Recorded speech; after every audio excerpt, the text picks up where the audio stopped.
Sabemos que raíz de 3 es un número irracional. Lo que no sabemos es por qué raíz de 3 no es un número racional.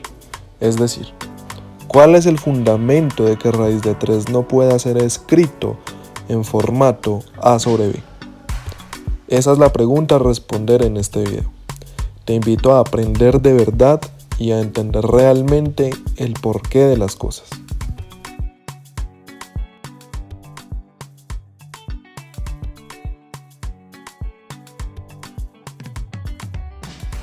Para demostrar que raíz de 3 es un número irracional, vamos a recurrir al método de reducción al absurdo. La reducción al absurdo se trata de tomar como verdadera o falsa la tesis de la proposición que queremos demostrar, para después llegar a una contradicción y por ende concluir que entonces la hipótesis inicial es falsa o verdadera. Por ejemplo, para que puedas entender un poco mejor de qué se trata este método, supongamos que quieres demostrar que un número es primo. Entonces tú puedes partir de una hipótesis de que ese número no es primo, para al final llegar a una contradicción y efectivamente decir entonces que ese número tiene que ser primo. En este caso, vamos a suponer que la raíz de 3 pertenece a los racionales. Recordemos pues que los números irracionales son todos aquellos números que no son racionales. Quiere decir entonces que la raíz de 3 se puede escribir como un número de la forma A sobre B. Es decir, se puede escribir en el formato de todo número racional. Acá debemos hacer dos salvedades. La primera es que A y B pertenecen a los enteros y B es distinto de 0. Además de eso vamos a decir que A y B son primos relativos. Resulta que se definen dos números como primos relativos cuando de estos números no tienen divisores en común más que el 1. Es decir, en otras palabras, que esta fracción sea irreductible. Por ejemplo, 2/3 es una fracción irreductible. Y también se cumple de que son primos relativos, o sea, el 2 y el 3 son primos relativos porque no tienen ningún divisor en común más que el 1. Teniendo esto claro, entonces vamos a seguir por acá. Vamos a seguir por acá con nuestra demostración y entonces vamos a elevar a ambos miembros al cuadrado. Esto quiere decir entonces que A al cuadrado sobre B al cuadrado es igual a 3. De donde yo puedo despejar A al cuadrado, entonces me queda A al cuadrado es igual, multiplicando a ambos miembros por B al cuadrado, me queda que A al cuadrado es igual a 3B al cuadrado. Hemos llegado entonces a que A al cuadrado es divisible por 3, ¿sí? Porque A al cuadrado se define como un número B al cuadrado multiplicado por 3. Entonces resulta que hay un teorema, existe un teorema que dice que si A al cuadrado es divisible por 3, entonces A también es divisible por 3. Pero yo no quiero que tú tragues entero. Yo no quiero que tú simplemente digas, ah sí, es que Celis dijo que es así, entonces vamos a tomarlo como cierto. No, yo quiero que tú te cuestiones todo. Yo quiero que te preguntes todo y respondas a tus preguntas. Vamos a demostrar ese teorema. Tenemos acá entonces el teorema.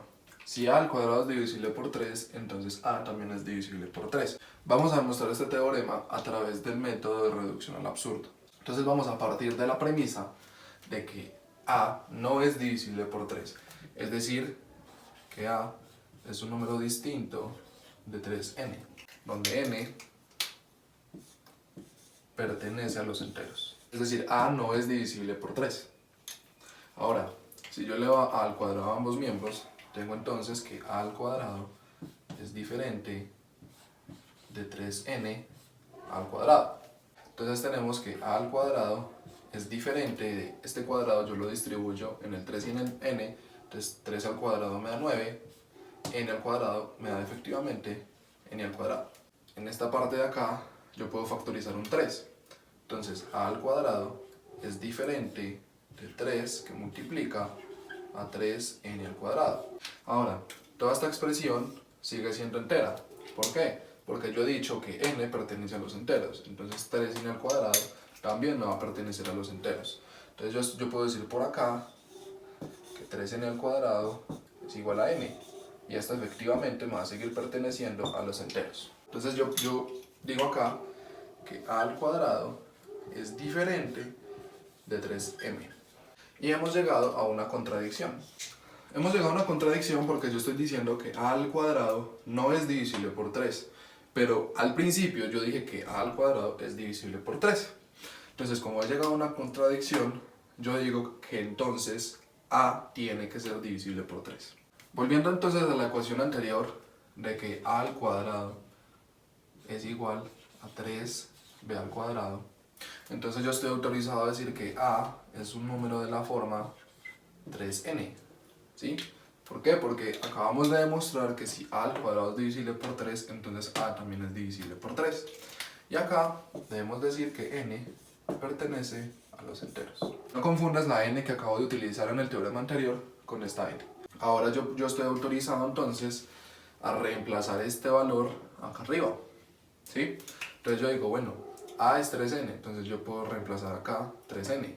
Entonces 3n elevado al cuadrado es igual a 3b al cuadrado. Resolviendo esto, entonces este cuadrado me distribuye acá, o sea, en 9n al cuadrado es igual a 3b al cuadrado. Entonces me queda que b al cuadrado es igual, si yo divido ambos miembros por 3, me queda 9 dividido 3, me queda 3n cuadrado. Entonces he llegado a que b al cuadrado es divisible por 3. Por el teorema anterior que acabamos de decir, b también es divisible por 3. Es decir, b es un número de la forma 3m con m que pertenece a los enteros. Hemos llegado a esto y hemos llegado a esto, lo cual me dice que es una contradicción. ¿Por qué hemos llegado a una contradicción? Porque yo estoy diciendo que tanto a como b son divisibles por 3. A es un número de la forma 3n, o sea que es divisible por 3, y b es un número de la forma 3m, o sea que también es divisible por 3. Al principio dijimos que a y b son primos relativos, es decir, que el único divisor en común que tienen es el 1.